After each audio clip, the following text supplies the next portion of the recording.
I feel like home slice is a word that doesn't get used enough. It's very true. Was it 80s, 90s? Was it never? Did people just ironically use it the entire time? It's now, MC. Okay. Home slice. Hello and welcome back to How I Ripped Off Buffy the Vampire Slayer. My name is Chip Thompson and I'm joined by Mr. MC. Home slice would be me. Mr. M's home. I'm joined by my home slice. MC would have been the obvious thing to say. Yep, carry on. Anyway, yes, this is episode 24. This is Pre-Armageddon, part 2, MC. What happened last time? Well, there was a pre-Armageddon. Chip was up to shenanigans again. Yeah, evil shenanigans and losing his tiny mind a little bit. Yeah, getting a bit crazy. So he was doing an evil ritual, undead things and panthers and prostitute clients melting into puddles. Why did you have to remind me of Foon Cum? The cheap Japanese prostitute, as she was called. Don't worry, I'm sure we'll see a lot of her in the rest of this episode. It wasn't just her, it was the whole Jay's intentions around her. Anyway, so lots of bad shit was going down. Yeah. Shinno Khan is going to talk to the elders about it. Louise is on the internet. Well, yeah. Yeah, and here we are. Are we going to get into the Armageddon? Is Bruce Willis going to turn up? Is, what do you call them? Big rocks, big space rocks. Asteroids? Yes, going to come down and end everything. Let's find hope out. So. Oh, I wish so. This is Pre-Armageddon Part 2. Previously on Torlegessen. MC walked forward, still carrying the phone. He looked at what Jay showed him and his jaw dropped. Every single grave in the cemetery had been ripped apart and the body had climbed out. Not one had been left intact. Honestly, Louise continued, it's like bloody Armageddon out there. He started laughing, hysterically, to himself. The sound of laughter quickly turned to tears. Then the tears fell into a murderous rage. Chip screamed as loud as he could and punched the hard concrete wall of the warehouse. Not just once, but again and again and again, not stopping until he couldn't feel his fist anymore. Once again, Chip's face was void of emotion and he continued the ritual. Within a few hours, the One would be in this dimension and Chip would hold the power. He would be able to show everybody just who he was. Hello, Jay, is that you? It's Funcom. Tifa, he said, looking at the beautiful detective. I've killed this thing before. Ages ago. Then it hit MC.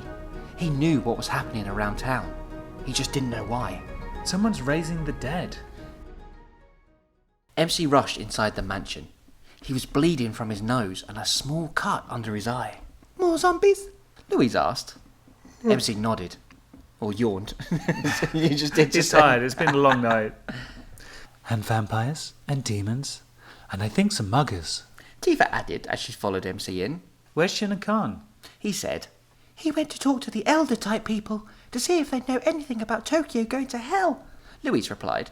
Well, you're halfway there. MC informed her. Except hell is coming to us. Oh, nice. Yeah, good one, MC. Makes up much for his better quip, or lack of quips last time. His entire lack of quips in the entire All run of of the it, show, yeah. his entire life. MC went into the kitchen to get some towel to wipe away the blood. He's gone into the kitchen to get some towel, MC. What does he mean? Louise asked Tifa. He thinks that someone is raising the dead. What? Why? That's exactly what I said. We have to find out. MC said, walking back from the kitchen. And, for once, I think Jay was right. Ooh. Stunned, Louise and Tifa looked at each other. Poor Jay.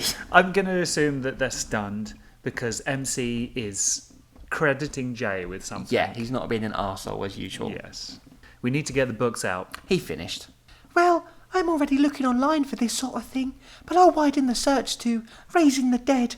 Hopefully Jeeves will come up with some answers soon. Or Alta Vista. Ask Jeeves is like my favourite joke in this, whenever they use the internet. Yeah. I don't know why that made me laugh. Tifa said. And give you a hand searching through the books. You might just want to point me in the right direction first.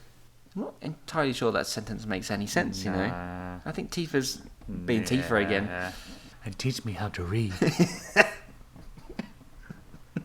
What are numbers? MC nodded and took Tifa by the hand, so it sounds about right. Come along, dear. Time for your nap. They headed up to the library, whilst Louis went back to the computer screen. Hey, it's Louis, everyone. Hey, it's my old pal Louis. She'd looked at around 50 sites so far, and most of them were either Bible nuts, trying to get their point across about how human race was destined to destroy the whole world, or movie sites with keywords in the titles. I swear, Louise said to herself, if I see one more picture of Bruce Willis, I'll hang myself. How dare you? It's quite a dramatic... Why would anyone be upset about seeing lots of pictures of Bruce Willis? She must have seen a lot of pictures of Bruce Willis. But is it possible to see so many that you stop enjoying the sight of Bruce Willis? I mean, she's been to 50 sites, MC, some of which had pictures of Bruce Willis. In those days, that was like half the internet. This has taken 10 days. Oh, God. Waiting for them all to load on 56k. There was... shudder. I'd rather deal with food come than have to think of that again. Upstairs, MC was searching through shelves, looking for books that might help. He had no idea that they had acquired so many books over the past few years. There were volumes on demons, prophecies, spells, and even one on how to cook authentic Japanese food. Like how it's spelt right, but it's got to be prophecies. It's prophecies now. It'll always be prophecies. MC took a few copies of particular demon books in case there was something about a kind of demon that could raise the dead, and also the prophecy books. They were always fun. So many prophecies in them. How did we spell prophecy? I can't remember. I know. I don't. Badly. Yeah. Also, not we. No. Well, you're kind of in this now. You're in for the long haul. Did I retroactively change the spelling in this? You were there the entire time I wrote this going, MC, Chip, put this in about a Japanese this is prostitute. how you spell prophecy. He handed half a dozen or so to Tifa. Big mistake. And they went back downstairs. They sat in the living room with Louise, peeling back page after page. Are you sure you don't want to give your eyes a rest from that screen? MC asked Louise, to which she replied, No, it's okay. I wouldn't want to tear you away from all that book reading. Thanks. MC sarcastically replied. I mean, Louise can't be that upset with Bruce Willis pictures then if she's like, I'd rather look at Bruce Willis's face at least 10 more times than have to look at a stupid book. Should probably take about 2 hours to load those websites. Still, they shifted through thousands upon thousands of words that detailed data about all kinds of hellish happenings, but nothing seemed to be useful. Have a listen to this. Tifa, who was reading one of the prophecy books, said she read one of the passages. The cat sat on the mat. Well done, Tifa. Here's a gold star. You'll be police chief in no time. I'm so proud of that joke. Well done. Anarchy, death and birth. The chosen body who is transported back from hell will save its old world by keeping the peace and rectifying past wrongs. It will stop the anarchy, ease the blow of death, and protect the birth. Cryptic much? I mean, that is very cryptic. I feel like Shinra Khan wrote that or something like... Well, he's reading it saying, why can't they just be straightforward? This is so confusing. Also, another prophecy we've got to deal with. Like, I mean, we had the one about MC's son, and now there's this one about something dying, going to hell, and coming back to save the world. Death and birth and hell, and yeah. Oh, God, yeah. Oh, the joy of long sentences that make no sense. Otherwise known as prophecies. MC said. They keep us hopping.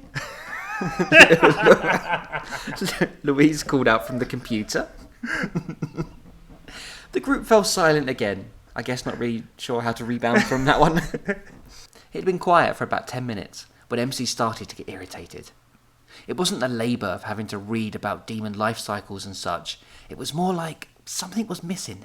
He studied the two, spelt incorrectly, hot women that were in the living room with him and thought for a moment. Obviously, I was very excited about MC being in the living room with two hot women that I just fucked up that sentence massively. It's like, this is the only time it's ever going to happen. So. Only time it has ever happened. He stood up when it hit him. Where's Jay?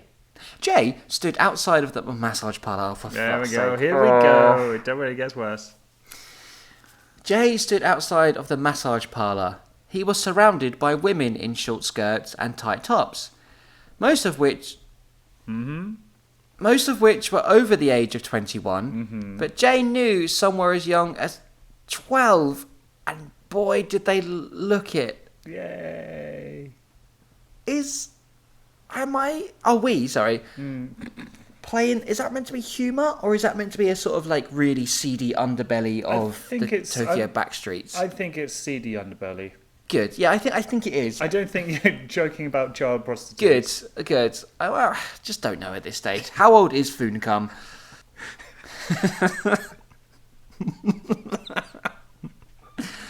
Oh, I hate this. Why did we ever do this? He'd always been careful when he was choosing a prostitute. Never wanted to stray into the world of the sick, demented perverts. Okay, yay? Well done, Jay. You didn't You're so hire woke. a child prostitute.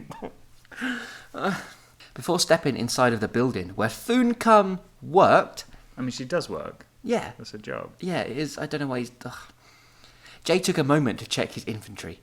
He had the weapons, and all he needed now was a bit of courage. One deep breath later, and he went inside. Oh yeah, of course, because Funcom contacted Jay to be like, a dude has melted, and he's attacking people, help. Jay wasn't a believer in heaven and God, but if there was such a place, then he imagined it would look like this. Oh, can we just cut this whole section out? Can we just... No, it's very important for the whole series. Is this canon? Yeah. At least a dozen Japanese girls, just in their underwear, turned and looked at him as he crossed the threshold. He smiled. They screamed and yelled at him in Japanese. No. Oh my god. Is it Lee? No. One of the girls said, making her way through the crowd of hookers. Oh no, it's Funcom saying this. Is your line, baby. Oh, okay. Oh, no. One of the girls said, making her way through the crowd of hookers. He is here to save us. So I like how you have to... Scoot had his own hand gesture. Funcom has one as well. What's the thing? It's a sort of like... you kind of got your hand bent back and you give a little sort of tee-hee wave shaky thing. This is how I was trained as an actor MC to deliver such lines. I have to live Method the actor. character. You lived as a am Japanese Funcom, prostitute. a 12-year-old Japanese prostitute. Hey, if you hadn't already guessed, it was Funcom. Jay leaned in to kiss her, but she just grabbed his arm and pulled him into the middle of all the girls. They all stared at him like he was a dangerous stranger rather than one of their clients. Yeah, no fucking One and the shit. same, to be honest. Yeah. He is Jay, she introduced him, but they still wore sceptical frowns. He is millionaire. The girls started to smile and crowded round him even more. Jay didn't want to shatter their illusions by telling them he wasn't rich anymore. This is just like being at a girl's sleepover. He imagined. With all the prostitutes. So much so, in fact, that he forgot why he was there in the first place. Oh, where are your super friends? Funcom asked. Oh, Jay replied. no need for them anymore. I can handle myself in a sticky situation. Bad choice of words, Jay. All the girls oohed and ahed, and Jay felt his ego growing. Didn't mean his ego. No. That's a euphemism. It's in quotation marks. Funcom grabbed his arm again and dragged him to the other side of the room. Jay stared at the girls, smiling. He is a sex pest. The Japanese hooker threw him, spelt incorrectly, into a room and slammed the door in his face. I like the way I'm just casually like, Japanese hooker. That's fine. That's a fine phrase to use when describing a sex worker. That's great. Confused, Jay looked around. It was a fairly large room with a massage table in the centre. Okay. Jay said to himself. Why did they... He stopped as he heard a deep, growling noise. Either that's a client, He said. or I'm in big trouble. I think Jay's regretting running in for the... Think so, but he Massage doesn't parlour? learn about not running in Nope. single-handed. Nope, he's very much controlled by his dick at this point. I'm glad we're leaving the massage parlour for a bit, though. Let's get back to something a bit more wholesome. MC was a little surprised. Also angry. There was also a slight piece of proudness thrown in. He couldn't believe Jay, of all people, had run off by himself to save a girl in trouble. I mean, his noble intentions aren't quite... Well, I think this is addressed shortly. He shared his surprise with Louise and Tifa. Well, she was a prostitute, Louise said, finishing the story. All the small, proud feelings drifted away. Go figure. He said. What are you going to do? Tifa asked. What I always do. MC said as he slipped his coat on. I'm going to save one of my friends from inevitable death. I mean, fair play to MC for not being like, yeah, son, go on, you get in there with your prostitutes. At least that's semi-addressed. Yes. Before he walked out of the front door, MC heard something hit against it, like a ball. He opened the door and picked up the thing that had hit the door. It was a great big bug of some kind. Close the door, Louis said. But MC protested. Close it!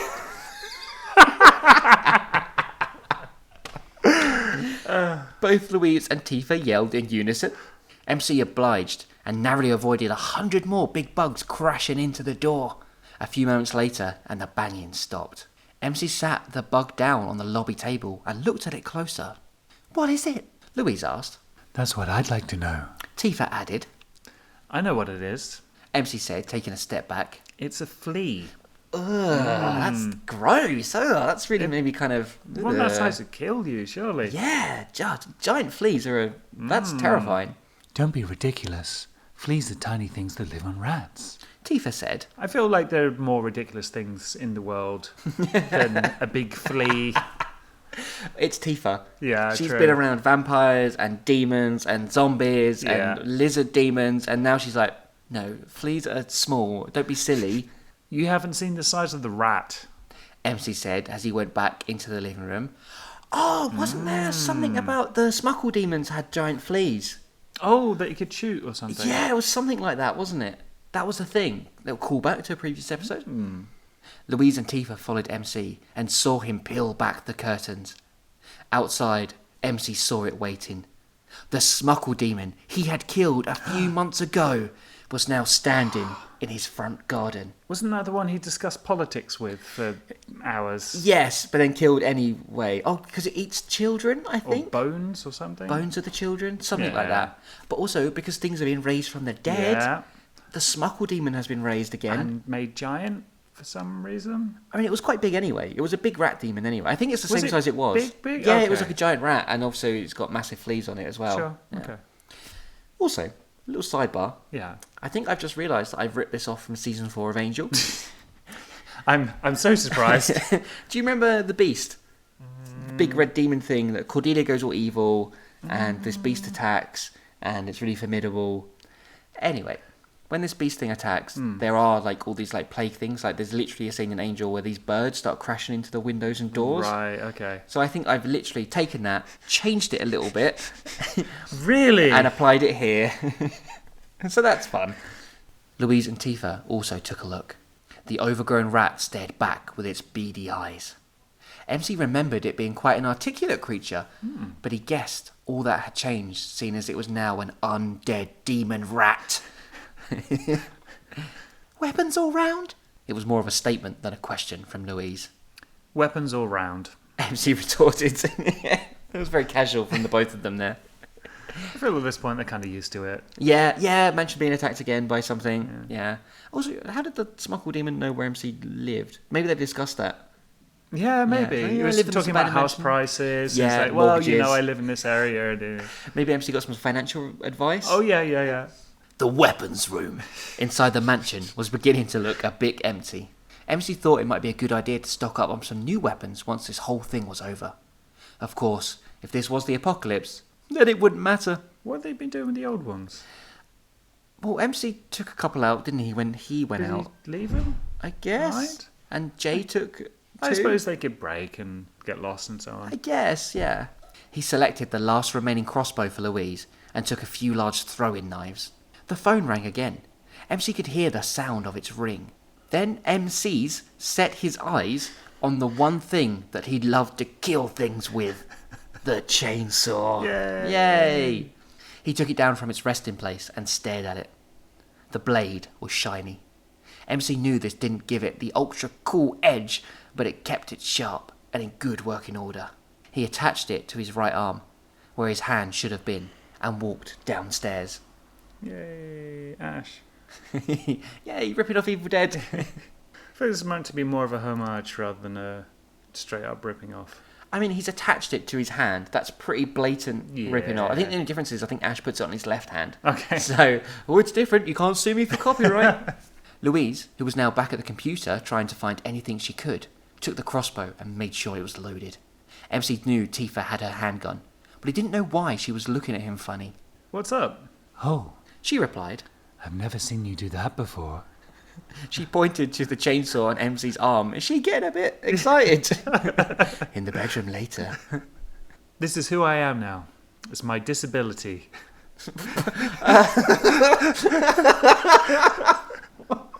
My disability is that I have a chainsaw for a hand. It's really inconvenient when I give high fives. This is who I am now. It's my disability. But if I can use it to my advantage, then it's a good thing. I know. I was just saying that this is the first time that I've seen you accept the fact. Okay. This was, I think, very briefly kind of looked into around about the start of the season. I think Right. MC had kind of a thing about the fact that he was missing a hand, Yeah, and it yeah. was kind of bugging him and stuff. And now he's embracing it because he's put a chainsaw on it, apparently. Yay! That's how you move on. MC thought for a moment. Since his hand was cut off in a battle with Jack nearly a year ago, he had been very wary of people looking at his stump. But lately, it hadn't bothered. It hadn't bothered. Nope. I guess I'm getting used to it. He said, smiling. Now I've got to go kill me a rat. Then, Shinno-kan appeared. Hey, Yay, drink. drink! MC, I am glad to see you. Did you get anything from the elders? No, they do not know what is happening, but I must warn. Aren't they supposed to be all seeing powers of some kind? MC interrupted. Yes, they are, and they said, Then you would think a little thing like the apocalypse would trigger their spider senses. "Shut up!" Shinno-kan commanded. MC listened. Damn fucking straight he did. Gee, I've never seen Shinno-kan. Sorry, Dad. Daddy's angry. Daddy's gonna spank me. He can't, he's a ghost. I apologize for my outburst, but I have news with which to warn you of. The smuggle beast which you slayed is rising again and is out for revenge. I know. He's outside right now. What, do you think I wear this thing as a fashion statement? MC said, referring to his chainsaw arm. Shinno-kan just fell silent. It shouldn't be a problem. MC said, But if I need backup, I'll give you a shout. In the meantime, Tifa, Shinno-kan, you get to work on logging those phone calls. See if there's a pattern to all this madness. I feel a bit sorry for Shinno-kan there. Like, Yeah. his whole thing is to turn up and vaguely warn them of some impending danger. And this time he's actually got like a cold hard fact. A smuggle demon, it's back, it's going to kill you. And MC's like, yeah, I know, Okay, so theory, Dad. Yeah. he took longer to get hard information, by which point it's useless. So he got the Ooh. vague information, so he'll be able to give a warning in time.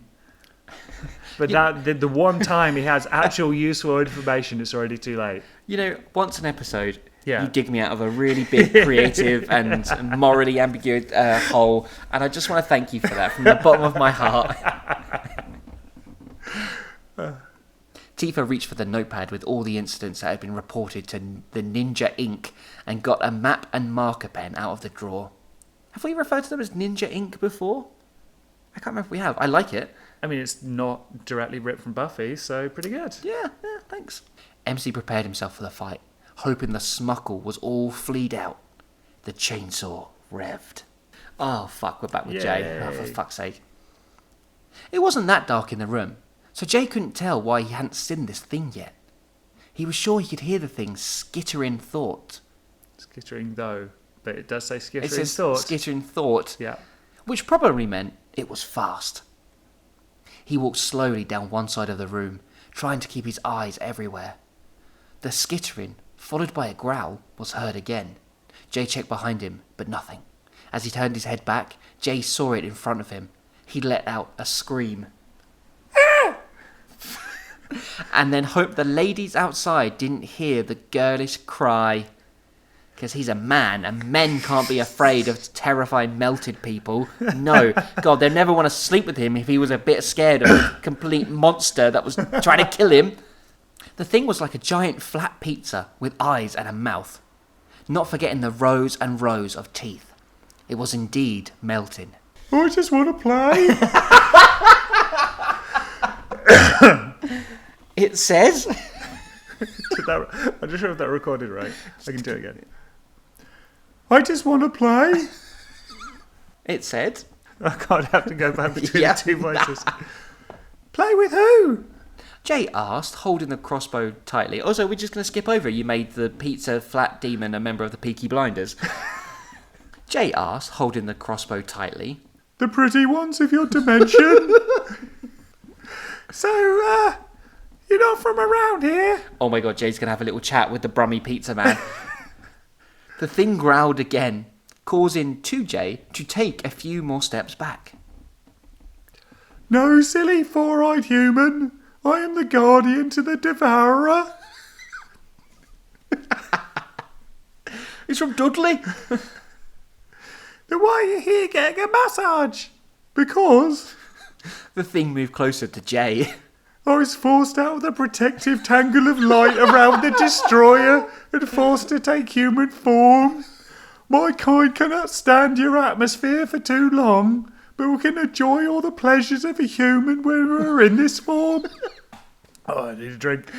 I choose my last few hours will be spent right here. Well done. Well Thank done you. on getting through that. Thank you. Oh, dear. Okay, so we've got a bit of backstory to the Melty Man. Yeah. Presumably the destroyer will be the one or whatever. Maybe? So he was forced out of the protective tangle Maybe of it was light. the thingy of light. Yeah, when, that Chip's blood hit and it went Yeah. shooting off. Yeah. So he decided, because he was in human form, he'd go and fuck some prostitutes in his last few hours. Evidently. Him and Jay are going to get on, I think. Right, Jay said, taking all that in. so who's this destroyer/devourer guy? Without warning, the giant pizza lunged at Jay. His only weakness. The Smuckle wasn't as smart and fast as it was before. Probably just a few downsides to being dead. But it was still tough. Spelled T-U-F-F. I don't know why that's funny, but it really is. It is, isn't it? It's a lot more wholesome than what's been happening before. Yeah. MC had amputated its right arm, yet it still came forward, swinging wildly and striking out with its long, sharp teeth. MC had spent most of the fight on the defensive. He remembered his training. Ninjas were equipped for long battles and tried to pick their openings rather than entering a brawling contest. Is that a ninja? Did a ninja do that? I mean, I thought they were all about stealthy attacks and stuff. No, they've got chainsaws for arms, MC. Inside the mansion, Louise was just about ready to give up. One more sight, she told herself. Again, probably seen too many pictures of Bruce Willis. There's no such thing. Tifa and Shinno-kan read through the addresses on the notepad and marked them on the map, trying to look for any kind of pattern. Finally, the Smuckle slipped. Literally. Not, what, emotionally? Or it just like started talking about its feelings all of a sudden.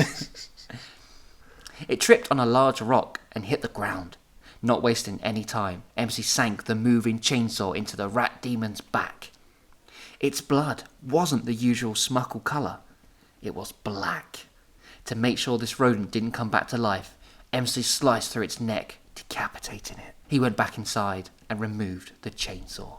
Any luck? He asked Tifa and Shinno-kan. Just putting some of the final calls in. The detective replied. What about you, Lou? MC called out. Just going through this last sight, and then I'm about ready to gouge my eyes out. Again, all the Bruce Willis pictures. MC sat down and waited. Something had to come up sooner or later. The huge pizza had wrapped itself around Jay and was trying to cut off his blood flow. What? I wish we could film this for reals. I'd love to have the budget to make that. I just do a low budget version. We're just throwing pizzas at Jay. Make him pretend the pizza's strangling him. Jay had dropped the crossbow when it had lunged at him. You shall not know. It kept repeating. So say it again. Yeah. You shall not know. You shall not know. You shall not know. You shall not know. This is a giant pizza man strangling Jay and saying that over and over again. How's that for a visual image? Jay reached down into his trousers and pulled out the dagger. Where was he keeping that? Oh, best not to ask. Mm-hmm. He raised it high and pierced the thin body of the thing. It slid to the ground, still talking even as it died. That's an anticlimax. Soon, human, you will know the force of hell itself. The one is coming, and no one will stop it. I feel like you've actually managed to get more emotion into the Birmingham accent than when I'm using my own actual voice as MC. I feel that's kind of telling. But giant pizza melty man, Yeah. protector of the one. Ooh. This fucking thing protected this big demon that's going to destroy the world. I reckon that might be a chink in its armour. You know, because of the whole... What, you think if you eat a pizza in front of it, it will go no! I think Chip Gordon! unrealisingly sabotaged his efforts when he got the blood on the thing, and then then it turned into a Birmingham pizza, which went to fuck a bunch of prostitutes, but then got killed by Jay, Who had a dagger in his pants. and so according to the ancient prophecy, the beautiful circle of life is complete. Jay tried to stop hyperventilating. When he was done, he hurried back to the mansion, even ignoring the offer of a freebie from Foon Cum. He knew MC had to know about this. see, Jay does have priorities, I guess, or something. And so does Foon Cum, apparently. Yeah. Hey, let's forget all that. Yep. Jay knows about the one. Yes. I've got something! Louise called out. MC rushed to her side and listened. She continued. All these events, the raising of the dead, supernatural things happening all over town, are reminiscent of a particular raising for something called the One. I forgot that the gang didn't know about the one. I'm Yeah. so used to hearing it all the time. I forgot it was a chip-only thing. They don't, but now they all do. Where did you get all this from? Louise scrolled back to the top of the screen. This is all taken from something called the Book of Improbus. I also love how it's online as well. I Like it's know. on Google Books or something. Chip took ages trying to find it, tracking it down in a cave, but it's on Kindle. He could have just gone to the wiki. Yeah, he literally went to a cave, had to dodge booby traps and spikes and stuff, fought a bunch of Spanish monks, Italian monks, whatever they were, had to beat up an antiques dealer. And But it was the Kindle. You know when the Kindle version is more expensive than the print version? Yeah, I'm yeah. not paying more for that. well, I mean, if you think about when this was written, the early 2000s, obviously not everyone had internet at that time. True. Chip didn't have dial-up. You know, he had to go to the library and do it the old-fashioned way. So who is this one guy? I know. Shinno Khan pitched in. He is the demon that hell couldn't control. Oh, that's such Badass. a badass moniker, isn't it? Hell yeah. I want people to say that about me. Hey, that Chip Thompson, he's the demon that hell couldn't control. That's so fucking cool. I'm proud of that. The one thing from this show. Hey guys, Tifa called out from the lobby. I think you come look at this. The whole group rushed to her. She held up the map and showed them. All the dotted lines, when joined together, made a huge pentagram over Tokyo. Shinno Khan studied the map. He turned to face MC with a worried look on his face. Have a guess about who lives right in the centre of all these events. MC took the map and the pen. He drew a circle in the middle of the pentagram and wrote inside of it, then laid it back down on the table. In one voice, the group said, Chip! So they know! They fucking know!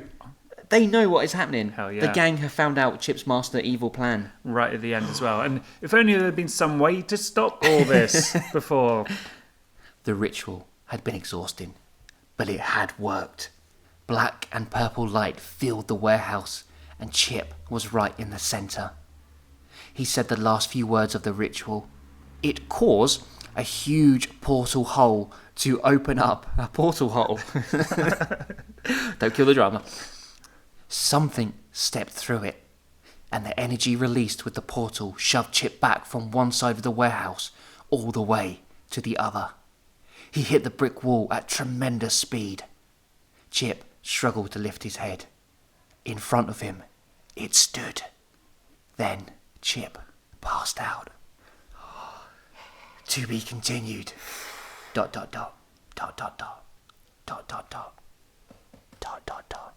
that many dots. Whoa, son! Man, this has been building up for a long time. We've hit it. We've hit the fucking thing that's going to happen. The big event of season 2.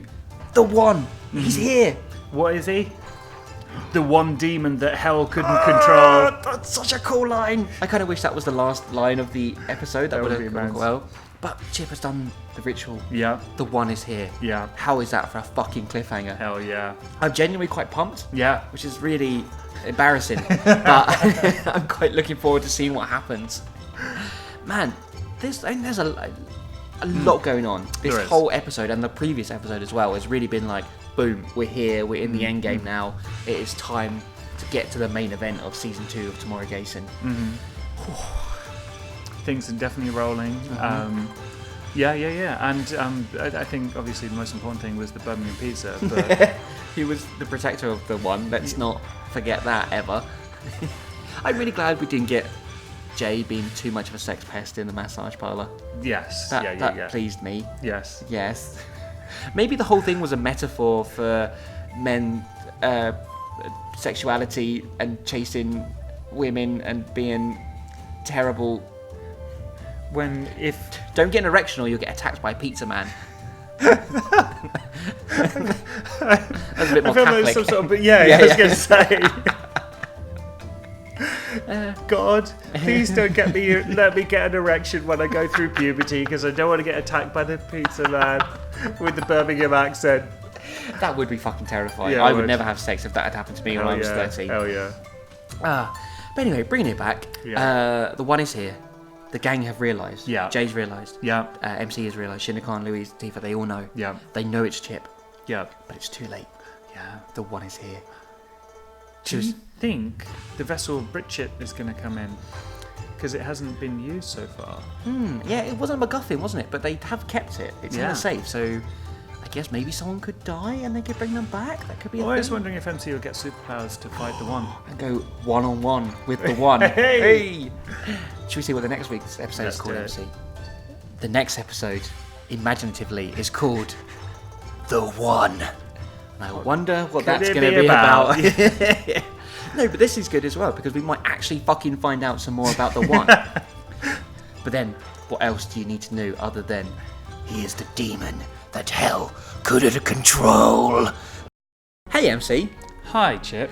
Did you know that there are multiple ways you can now support the How I Ripped Off Buffy the Vampire Slayer podcast? Really? Why didn't you tell me all about them? I shall, MC. First of all, you can go to our Facebook page, which is How I Ripped Off Podcast. I couldn't put Buffy in that because it wouldn't allow me for some reason. I don't know why. Yay! Also, MC, we are on Twitter. We Really? are at How I Ripped Off, and I didn't have room to put Buffy in that, so that's why it's just called that. Finally, do you know what else you can do, MC? Tell me more. You can come leave us a rating and review on iTunes, because that really helps the podcast and means we get seen higher in the rankings. And finally we'll become rich and famous and be able to do a live action version of the... No, we won't. No, that'll never happen. But yes, come and support us, come and say hello. We would really love that. That'll do.